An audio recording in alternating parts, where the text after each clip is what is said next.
हरिओम। जय श्री कृष्ण। राधे राधे। जय योगेश्वर।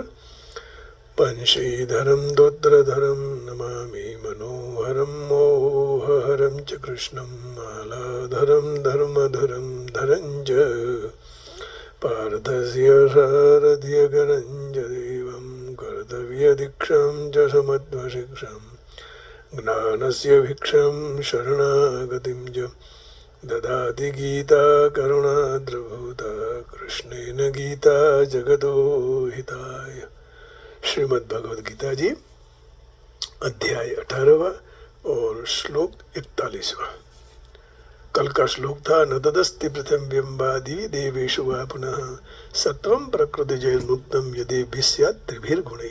3 गुण के सिवाय कोई मुक्त नहीं हो सकता है भगवान के सिवाय।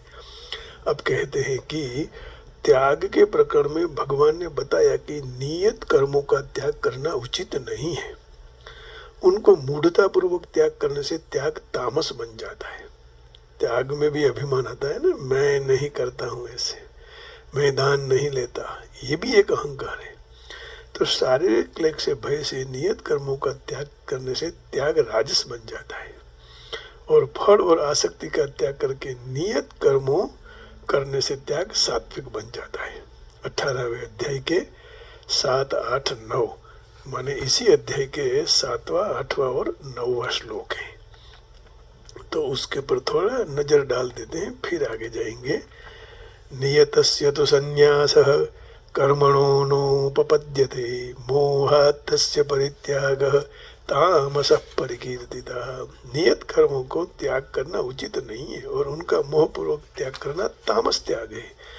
दुःखमेत्येव यत्कर्म कायक्लेश भयात् त्यजेत् सकृत्वा राजसं त्यागं नैव त्यागफलं लभेत्। जो कोई भी कर्म है वो दुख रूप है, ऐसा मानकर जो कोई भी मनुष्य शारीरिक क्लेश से भय से उसका त्याग कर दे तो वह राजस त्याग भी त्याग के फल को प्राप्त नहीं करता है। त्यागने बाद भी त्याग का फल नहीं मिलता।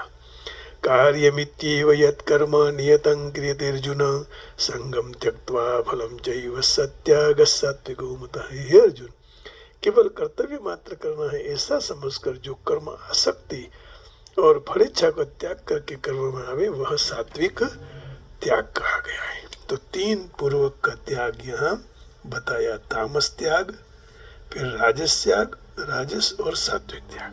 तो सांख्य योग की दृष्टि में सारे कर्मों की सिद्धि में 5 कारण बताए। जहाँ सात्विक कर्म का वर्णन है वहाँ नियत कर्म को कर्तृत्व अभिमान से रहित, राग द्वेष से रहित, फलेच्छा रहित मनुष्य द्वारा किए जाने में आते हुए का उल्लेख किया है। वो भी 18 अध्याय के 23वें श्लोक में। वो भी हम देख लेंगे, जितना याद कर लेंगे इतना दृढ़ होगा। नियतम संगरहितम अरागद्वेषतः कृतम अफल प्रेप्सुना कर्म यत्तत्सात्विकमुच्यते। जो कर्म शास्त्र विधि से नियत हुआ है और कर्तापन का अभिमान से रहित हो, फल की लालसा बिना मनुष्य राग देश रहित किया जाए तो वह सात्विक कर्म कहा गया है। यत्तु कामेप्सुना कर्म साहंकारेण वा पुनः क्रियते बहुलायासम तद्राजसमुदारतम। परंतु जो कर्म भोगों की इच्छा से या तो अहंकार की और परिश्रम पूर्वक किया जाए तो वह राजस कहा गया है। राजस कर्म। और तामस अनुबंधम क्षयम हिंसाम अनवेक्ष्य च पौरुषम मोहादारभ्यते कर्म यत्तत्तामसमुच्यते। जो कर्म का परिणाम हानि, हिंसा और सामर्थ्य को ध्यान में लिए बिना मोह पूर्वक आरंभ किया जाए वह कर्म तामस कहा गया है। तो यहाँ इसकी भी स्पष्टता कर दी। अब कर्मों में कौन से वर्णन के लिए कौन सी नियत कर्म है, तो वे नियत कर्मों को किस तरह किया जाए उसको बताने के लिए और साथ में भक्ति योग की बात बता के लिए भगवान ने आगे का प्रकरण प्रारंभ करते हैं। अब शुरू करते हैं।